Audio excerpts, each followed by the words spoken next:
thuộc tu tên mình chùa cơ đó để bây giờ vẫn xiêm mai về cái này thì Pastor Arnold Marshallเป็น district president เป็นสุนทรภูมิคือชัวร์ก็สถิติก็ผมพอดีแค่พูดถึงทีเนี่ยที่จุดตรงก็คือชัวร์ก็แล้วพวกเราก็เสียงไล่เนี่ยสิ่งที่ก็คุณรู้ตัวอันนี้เรารู้อันนี้ว่าแต่พอมิชชันนารีจะฟิลไล่ดูเดี๋ยวคุณตั้งกันได้อันนี้ชัวร์ที่เราบอกนี่เขาที่เราถูอารมณ์เท่านั้นชวนจุ่มอันนี้ชวนมีอะไรเราเท่านั้นเราถึงที่มาเต้สองไปมีเราหัวก็ชวนได้อันนั้นเท่านั้นตอนโจกินมีเราหัวก็มามีเท่านี้นะเวลาอันนี้เดี๋ยวสิเราตู้เวลาผมทำอะไรสิ่งที่เราทำกินมามีเท่านี้นะถึงจะรีบมาชุบแต่ก็เราไม่ได้เสียซึ่งเราดูการเสียตักเมื่อเรามีทางตัวคำนั้นตอนนั้นสิ่งที่คนไม่ได้ทำสิ่งที่คนไม่ได้ทำสิ่งที่คนไม่ได้ยังสิ่งที่คนทำการเสียผมคิดว่าตอนนั้นเราเช่นมินโดนสันดานทรงสวัสดิ์มีคนที่นั่งมินโดนสันดานแต่ละคนมินโดนทรงสวัสดิ์เที่ยงเรารู้ว่าเราต้องมีการเสียมีทางเรื่องที่จะกันมาเสร็จจะเป็นที่ข้าสิ่งว่ากันสิ่งก็อันนี้เที่ยงเสียงคนนั้นโชว์ไหม真正常这些公司呢，张什么的包括那什么，我看起来呢，写着呢，真正常不干，公司呢包括张什么的，我这边，你不得就安排了，安排到哪里去了？到哪去了得去了，到哪去了得去了，安尼，挣钱了安怎啊？你马上说挣钱了走路就。安排了，亲戚那边人别那个忙，像那就你那边说没得打亲戚的，后面看有什么爸爸或有哪种的打两亲戚的，那你忙，看你写了，就那个程度嘛，那大呀，如果是比较你的个是看，哎，你主要是个啥，这个是主要那个那你来那咱们我们这边能比较。cần phải của người nhiễm là sao là chứ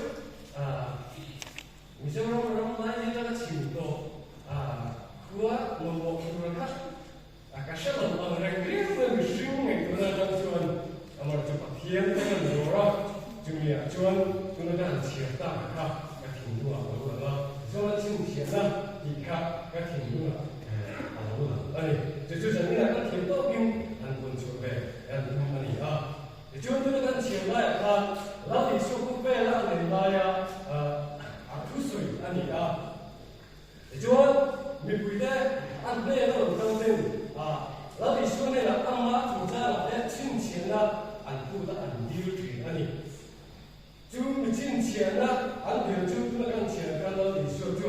都来你的全说的跟你图明水了按那个就说那挣钱，那这我就变按你。아니, 이주한 마타야 씨가 간병 후보가 대단히 공기 진짜 전 진짜 주장 알아서 준비해. 이주한 저는 가류루와 서로 진짜 간 수요 아니 시주한 리링가 와 중요한 와준 서로 전진 대보니 한 수이수이 이렇게 하는 것이야. 간 뭐도 거의 아니 đó là do những cái tổ chức được chung nó chứ chân chân tất cả hành chỉ là lại hành về rồi tất cả cái điều luôn cũng đều cần phân chia ở đây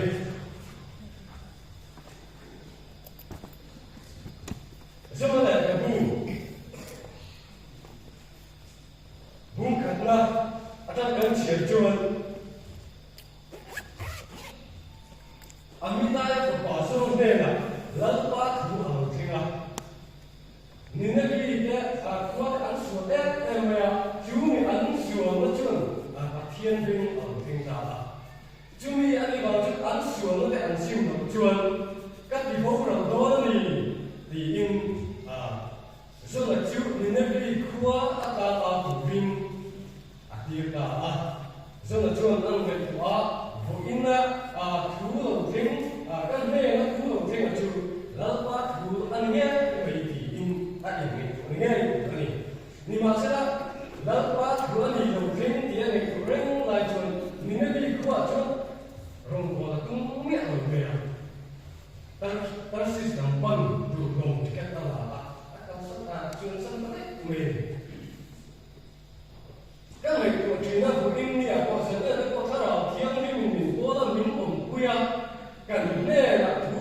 suy à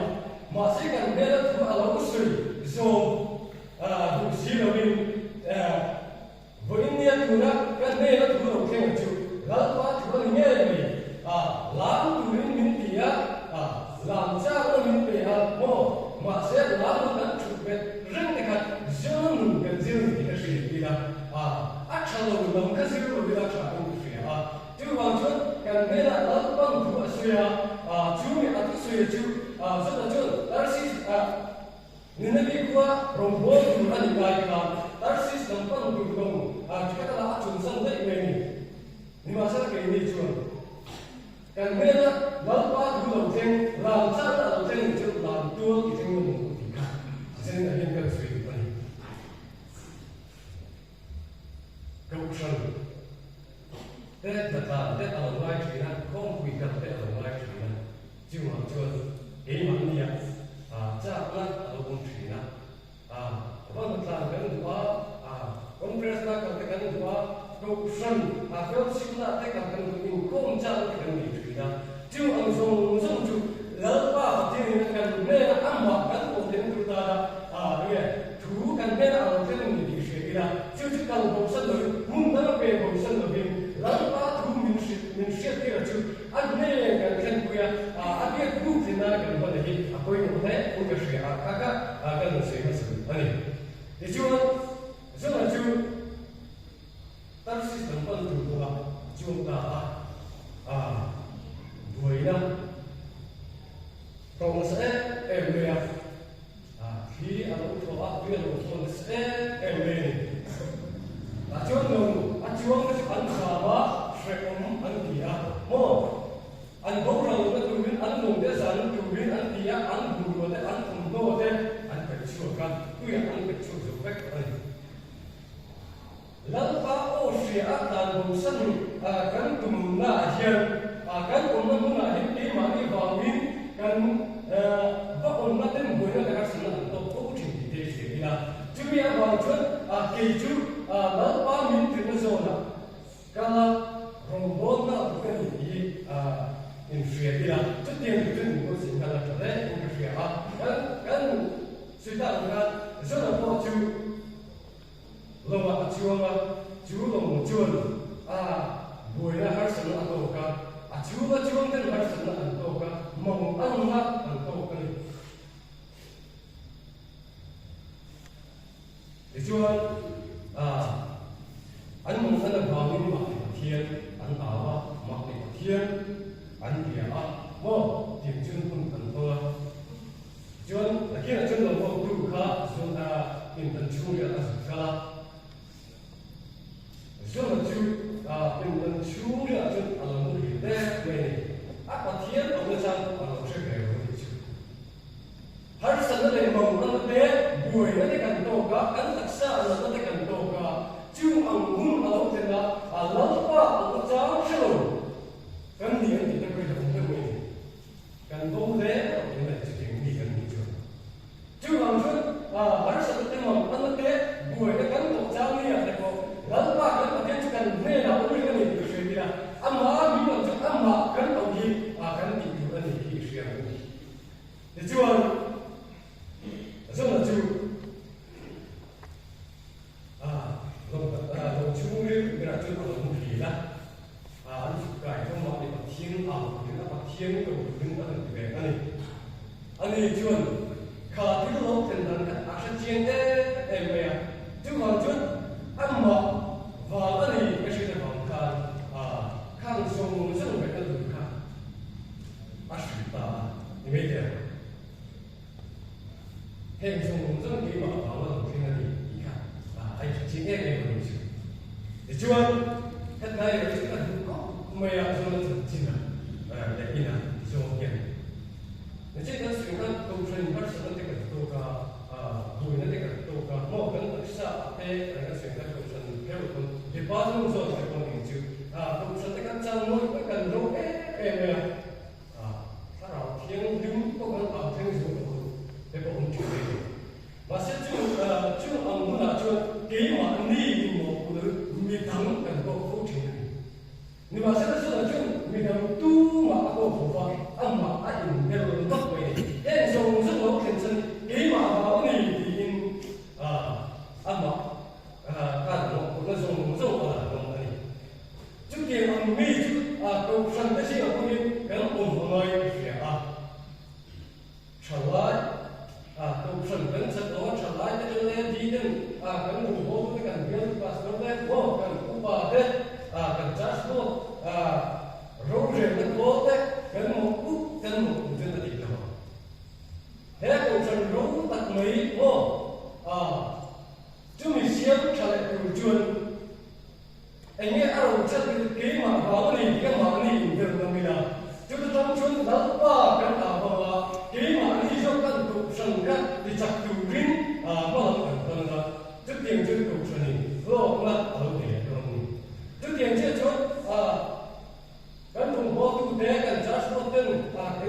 ni me an te ho thiên này cầu trần tên cũng tu lên mình siêu mà mình buồn sạch anh đi à hết cầu trần cái mà vào tâm mình anh đi à làm tốt cái thiên sa cầu trần không khan cầu trần cái mà nó là đầu tiên mình đi xử lý là chút tiền cầu trần mà đi nên là mình đã trả được chuyện này chút tiền xuân là trả lại cái bộ cái sự ta không khan cái mình có tu thế cái sự gì thế cái tiền ta thì nghe không biết là mấy thứ đó đi thế có quan điểm cần phát thế PVD te PCD cần game này cần sơ rồi chú cái thêm người qua nghe ăn sạch thêm chúng ta chuẩn sau đó nó mất suy nó này tu cái cần mình tu trên là bao nhiêu đó quan mình biết cái mà nó không sai đi mong chúa không được ra cần mình có sẽ cầu sanh cái mà bảo nó này thì khác cái mà nó phải dùng tiền mà chú mi ăn trong chân thì chắc tu ra cầu sanh thế thì phát nên mình thế nào nghe cái mà nó cũng thuộc sa thế và thiên mình cứ nói số nó cái mà nó thủ đầu tiên là mong chúa luôn mình sang những cái chuyện đơn để có phần này được chưa được chưa chưa tùy quy ở chỗ mình phải tạo cái gì mình ăn được đúng là tùy quy ở chỗ mình phải tạo sang ba mình ở đâu được tạo để chúa sang một chúa ở chỗ ăn nấu bằng em về để chúa sang một chúa ở trong chúa lỡ ba thiên chúa ở lại ta anh lỡ ba thiên ở để chúa thiên chúa sang ba sẽ có bị không mua là ăn một chút tiêu để ta để chúa không mua ăn một chút tiêu tôi mua của chúa mình đã bị khóa rồi mua cùng cần thiên ăn đây là của tôi sẽ là tiêu ta phố mình chú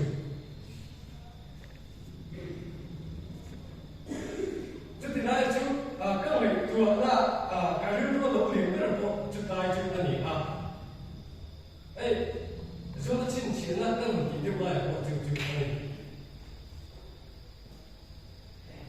dù là chú sang một chú mà cũng là mong là sẽ ổn tại cái nội mà quý của chú ở mặt trong những thiên và chú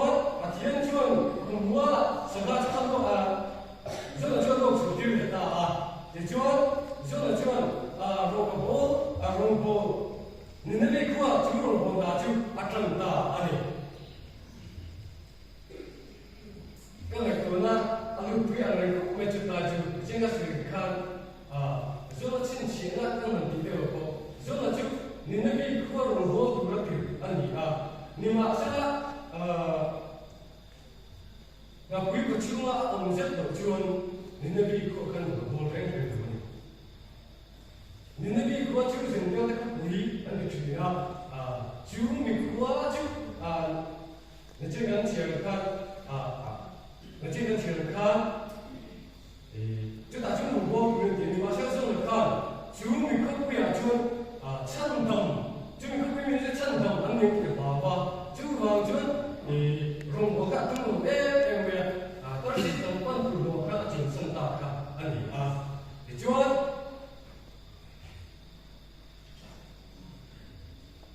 không mua nó có chữ áo cùng lại khan nên nó vì có việc chuồn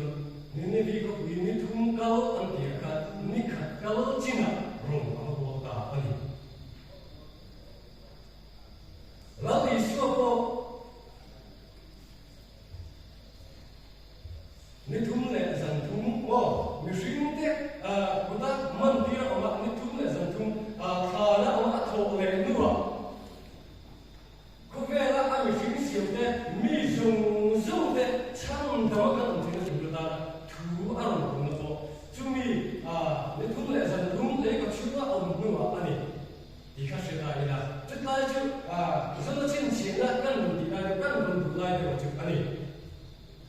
chúa rất là chúa các suy ta cũng khan nên cũng có bùi chúa nên khát cao trên là không ăn hồn bố ta cái suy nghĩ ăn là trà như cái gì á hay gần như là transporte cái việc có thể có nhiều chứ thì cũng có những số chuyện á cũng sẽ tên nhiều game tên bữa sẽ chuyện như cái gì á chứ không chỉ speaker nó cũng tên cái gì này anh mình cũng biết ta sẽ do nó thức suy nên thức suy ta shutdown dan itu sifat shutdown kan kita sila harus anti beri yang ini. Sebab kau rasanya kan ni kat kau cina kan kelar balik kan berkuasa. Ni masa asyik dia dengan semua. Oh, angku kan semua ada semua cuman angku kan di bawah dengan untuk ni kan. Asyik dia dengan semua. Cuman lalu mana tinggal. Lalu cuman 주로 최근 사이트는 생각하니까 어머니 주위 방식 안 쉬우면 딱딱 뒤로 방칸 뒤에는 지금 거꾸로 좀 하도 이 버블 하도 아참 쉬워요. 그래서 오늘 기간도 아니 특히 이제 저 나도 있어 코코페 안가 미싱데 미싱시에 하는 거가 민찬도 두린 안가라니 나는 나 민노 도스가 dia bumi nak tahu dia cumi atau dia nuah cuma ni. Chan banget berada, ni sungsung chan banget berada tu alam cerita cumi.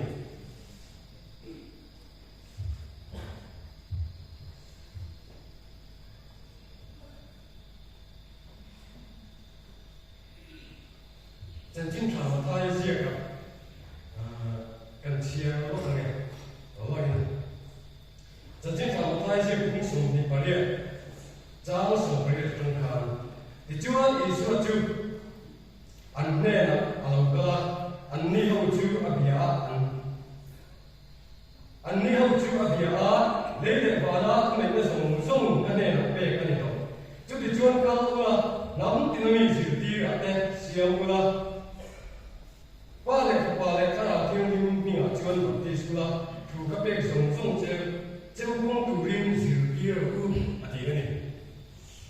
Lalu isu kasih kan tiap bumi nama tahu dia bahkan lodo macam kat bukan. Kau biar kami sing song cang doa orang bertanya kat bukan anta aku dari. Jadi macam ni gua robot tulisan nama orang bertanya kat. Nah, kita cuma anu pada maya. Jadi yang jadi lalu isu apa? Kami sing bila ada orang cerita bahawa tim ini tu, cumi kan bawa orang cuma yang lebih. Kami sing chan tahu orang lebih nak bertanya. Kau minta sekarang, atia gunung atau lain dua je. Lalu isu yang bukti macam tu, tu orang gunung ni. Ini kau senang yang kerja yang orang tidak tahu. Mereka cuma ini sihir tu kau senang ni. Jadi Allah berarti apa ni? Mereka cuma ini macam senang kau senang tu. Hecat nak bertanya mimpi kerja yang ini. Cuma sihir lah. Mereka tiga kata mereka ni. Kan kau senang kan lah. Bong tu, bila kan tu, maka saya kami lah. Kau biar sungsung kalau kau terus sungsung dia nak cuma sendiri pasal ada yang waktu sendiri tu. Ada yang orang orang tu tinggal tu.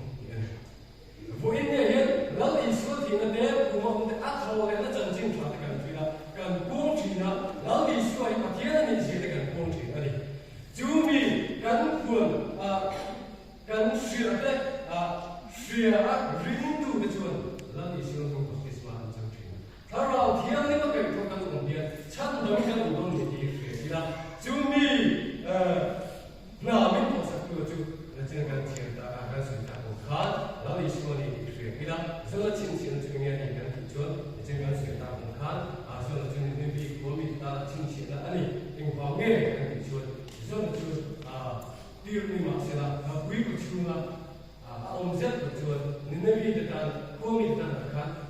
dua pasal itu, canggah ni apa maksud ni? Ni masalah bui cuma alau cuma ni dua je. Ni kami dekat canggah tu apa tahu bui tak. Jadi yang cek contoh di sini, kema ni mencan betul tu apa bui ni. Asal tu ni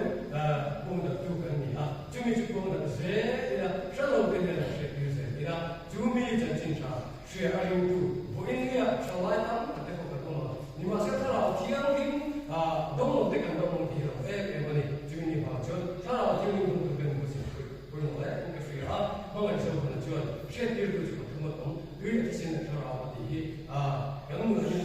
sila cumi dia patung cu jauh baking lalu isu yang office mana jangan duit tanah jangan kalau kini muka itu akan kemudian nanti isu dia tentuan untuk kerjaan kerjaan ini kira cumi jangan